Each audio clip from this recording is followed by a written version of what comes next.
Welcome to the Snakebite. I am James Simpson here with Carl Van Gelder. This is your campus weekly sports show.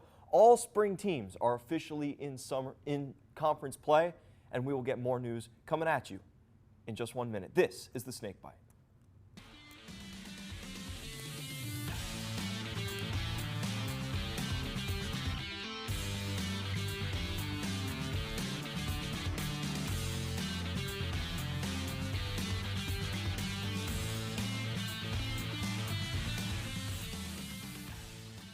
Well, after what was a busy week during spring break, it's felt like a bit of a down week as all teams, as I mentioned, are in conference play. Let's get a little bit of those scores up on the screen. And if you want, just pause, take a look at that for a second. Lots of good stuff happening. Beach volleyball picking up a win here or there. Baseball 3-4 in their last, or excuse me, 3-1 in their last 4. Softball going about 500. It's been a good week, and we'll get into the news. On a softball news, on the softball diamond, the Mocs are coming off a 3-game skid versus in-conference opponent number 18 ranked St. Leo, where the Mocs were held to just 1 run in the 3-game series. The first 2 games of the series were competitive, with the Mocs dropping the first game 3-0 and dropping the second game of the series 1-0 in 8 innings, following a great pitching performance by 𝙏𝙃𝙀, who only allowed 6 hits in 7 innings of work. The third game of the series ended via mercy rule against the Mocs. This skid came following a sweep of the University of West Georgia in a doubleheader last Wednesday, where they won 10-2 and 6-5. The Mocs were led to these victories by junior Skylar Ralton, who was perfect on the day, going 7 for 7 with 2 stolen bases and 4 RBI. I had the chance to chat with Skylar after her impressive performance. All right, thank you guys. Here with Skylar Ralston. She had a great day today, 7 for 7 with the game-winning hit in the doubleheader. So obviously you were hitting really well today. What were you seeing at the plate? I was just seeing the ball really well today. I mean, I was looking for my pitch and I was getting it, so that's why I was so successful. And obviously you played really well today, and that led to a lot of team success. Mercy rule in the first game, and then the second game you guys got a walk-off after a little bit of a shaky end to the game. How are you hoping to continue helping your team win games and kind of keep this momentum going? I mean, yes, we do like to keep it really interesting for the second game, but for the success, I like that my team has my back, and I'm always going to have theirs. So, I mean, as long as we keep having good teamwork, we'll keep winning some games. So. And you guys are going into a big stretch of in-conference games, and when these games are super important, especially with where you guys are in the conference right now, how are you guys really hoping to keep it together and really keep it moving going in the stretch of games? I mean, as long as we just keep doing what we're doing, we take every game like it's a conference game, because they're all games at the end of the day. So as long as we keep practicing hard, I think that we'll still be successful for conference games. All right, thank you so much. Thank you. And the Mocs will continue Sunshine State Conference play with a 3-game series starting this Friday against Palm Beach Atlantic at PBA. The Mocs now have a record of 16-7 and a 5-10 in-conference record. They now sit 10th in the Sunshine State Conference.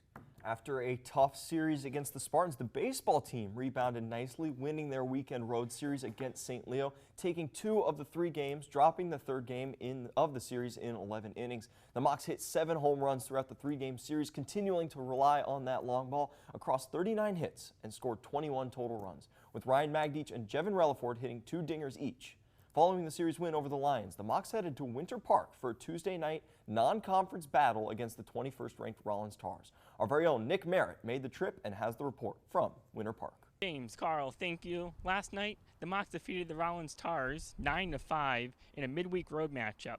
The Mocs found themselves with the lead after the 2nd inning, and after things got tied after 7, the Mocs had a big 8th inning, scoring 4 unanswered runs to win 9-5. After the game, I had the chance to talk to Ryan Magdich. Ryan, big win today for the Mocs against the Tars. How does your leadoff home run help spark the team through the remainder of the game? Just trying to set the tone early, have a good at bat, and get on base for the next guy up.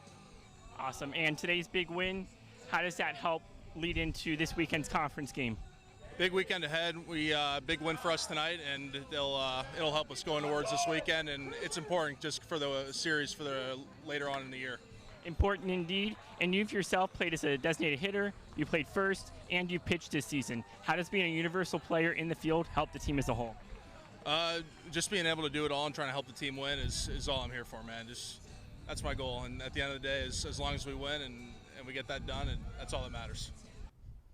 This weekend, the Mocs are back at home a 3-game series against PBA, first pitch on Friday, 6 o'clock, and a doubleheader Saturday at 1 and 4. James Carl, back to you. Following last night's win, the Mocs improved their record to 19-9, and again, they'll be back at home this weekend, taking on Palm Beach Atlantic in a 3-game series. The men's lacrosse team opened up conference play last Thursday at Lynn with a 22-6 victory over the Fighting Knights. They then returned home to play their final out-of-conference matchup against Westminster. Here at Barron Field, they made it 6 straight with their 8th win of the season. In the 14-9 win over Westminster, the Mocs head coach Marty Ward led the team to his 100th career win as head coach. The win came in great part due to the efforts of Michael Simone, who made 10 saves in the win, his 6th of the season. After a 2-2 start to their season, the Mocs are on a 6-game win streak heading into the bulk of their conference competition. They look ahead to their in-conference matchup this Saturday, April 1st at Embry-Riddle. And that Embry-Riddle team is 0-2 in the conference. They've had one more game than us. Should be an interesting matchup. Always good to see conference play. And on the women's lacrosse side, the at-the-time number 6th ranked women's team dominated the number 24 Colorado Mesa University Mavericks in their matchup this weekend. The team was led by a career-high 8 points from Jackie Stoller with 4 goals and 4 assists. Gianna Murphy and Madison Terre, some familiar names, followed Stoller's scoring effort with 4 and 3 goals respectively. The Mocs went up 8-1 in the first quarter, and while the Mavericks outscored the Moccasins 6-5 in the second frame, it didn't take too much wind out of the Mocs sails as they breezed to a 24-12 win. Capped off by Haley O'Donoghue's buzzer-beating goal, which was the first of her career. This effort was good enough to move the Mocs up by 1 in the IWLCA coaches poll. They now sit as number 5 as they have closed out the non-conference portion of their very tough schedule. They'll open conference play this Saturday against the Lynn University Fighting Knights here in beautiful Lakeland, Florida at 1 p.m. Tennis has the postseason in its sights, but before number 24 nationally ranked men's tennis can think towards the SSC championships in late April, they need to contend with some of the best teams that Division II tennis has to offer as they face a tough schedule ahead. This past Saturday, the Mocs defeated SSC rivals Palm Beach Atlantic University at home with a scoreline of 5-2. It will be a busy coming week for men's tennis as they fell in a highly contested match against the number 5 University of West Alabama. Despite struggling in doubles competition on the day, they put up one heck of an effort to try and bring the match back in singles play, but fell short and ended with a score of 3-4. Men's tennis is no stranger to putting up high-ranking competition to the test, as they've shown this season, and they'll be looking to make a statement victory on the road to the postseason as they are taking the fight to the number 1 ranked SSC rival St. Leo University at home right now. Nationally ranked competition for them continues on Friday when they travel to Georgia to face number 32 ranked Augusta University and then number 42 Georgia College on Sunday. And not to sound like a broken record, but competition does not get any easier for the women's team either. They'll be well rested and primed for a strong end to what has been a very impressive season, following what was a week off from competitive play. Just as the men did, the number 18 nationally ranked women faced off in SSC competition against Palm Beach Atlantic University and concluded with the same scoreline of 5-2, assisted by an impressive sweep on all 3 doubles courts. It is all ranked competition from here on out, and this week is sure to be a spicy one here in Lakeland. On Thursday at 3 p.m., they take on the number 3 ranked St. Leo University. In SSC competition begins the last 3 matches before taking on the postseason. As a heads up to you all, Senior Day is next week when they will take on the number 6 ranked University of Tampa starting at 3 p.m. So be sure to show out for those seniors who continue to put on a show this season. And the beach volleyball team took a hit this past weekend, losing to conference rivals Eckerd and Palm Beach Atlantic. The Mocs put forth a great effort in their game against PBA, but unfortunately lost 0-5. In Game 2 against Eckerd, Ashley McKennell and Sarah Crocker dominated both sets 21-15 and 21-11 to take the point for FSC. But that was about the only sunny spot on the court for the Mocs, as it wasn't enough to secure a Mocs win, and they lost the match 1-4. The Mocs will head to St. Leo on Friday, looking to get back in the win column against both St. Leo and PBA.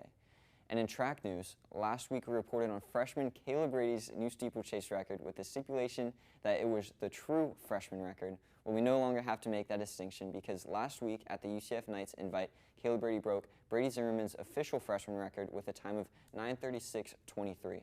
Big things coming out of that freshman class. Both teams will be back in action this weekend at the Embry-Riddle Spikes Classic in Daytona Beach. And with that, we will head to our This Week in Mocs History segment, where we dig into the archives to find some memorable moments in the Mocs storied athletics history. Well, this one was not too hard to find. March 28, 2015, 8 years and 1 day ago today, the Florida Southern Mocs men's basketball team won their second national championship, beating Indiana University of Pennsylvania by a score of 77-62. Well, no national championship for the Mocs this season, but a congratulations to our conference rivals Nova Southeastern for their national championship and perfect season. This has been the Snakebite with James Simpson and Carl Van Gelder, your weekly campus news show, Wednesdays, 5 p.m. We'll see you next week.